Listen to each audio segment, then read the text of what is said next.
தமிழக சட்டசபையில் நிறைவேற்றப்பட்ட தனியார் பல்கலை திருத்த சட்ட மசோதா திரும்ப பெறப்பட்டு மறு ஆய்வு செய்யப்படும் என உயர்கல்வித்துறை அமைச்சர் கோவி செழியன் தெரிவித்துள்ளார். தாவேக முன்னணி தலைவர்களின் செயல்பாடுகளால் விரக்தியில் உள்ள தாவேக தலைவர் விஜய் அரசியல் ரீதியாக அடுத்த கட்ட நகர்வின்றி வீடு மற்றும் அலுவலகத்தில் முடங்கியிருக்கிறார். நாங்கள் தேசிய ஜனநாயக கூட்டணியில் உள்ள கட்சிகளுடன் உள்ளோம். நிச்சயமாக ஆட்சி மாற்றம் வரும். விஜய் கூட்டணிக்கு வந்தா பார்ப்போம் என பாரதிய ஜனதா தலைவர் நயினார் நாகேந்திரன் தெரிவித்தார். வரும் தேர்தலில் யார் வர வேண்டும் என்பதை விட யார் வரக்கூடாது என உறுதி ஏற்க வேண்டும். சமூக நீதி என்றால் என்னவென்றே தெரியாத திமுக ஆட்சிக்கு வரக்கூடாது என பாமக தலைவர் அன்புமணி தெரிவித்தார்.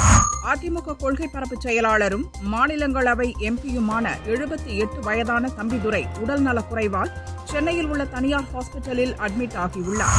காரைக்கால் ஸ்ரீ கைலாசநாதர் சுவாமி கோவில் கந்தசஷ்டி விழா 4ஆம் நாளில் ஸ்ரீ வள்ளி தெய்வானை சமேத ஸ்ரீ சுப்பிரமணியருக்கு மஞ்சள் சாற்றி சகஸ்ரநாம அர்ச்சனை மகா தீபாராதனை காண்பிக்கப்பட்டது.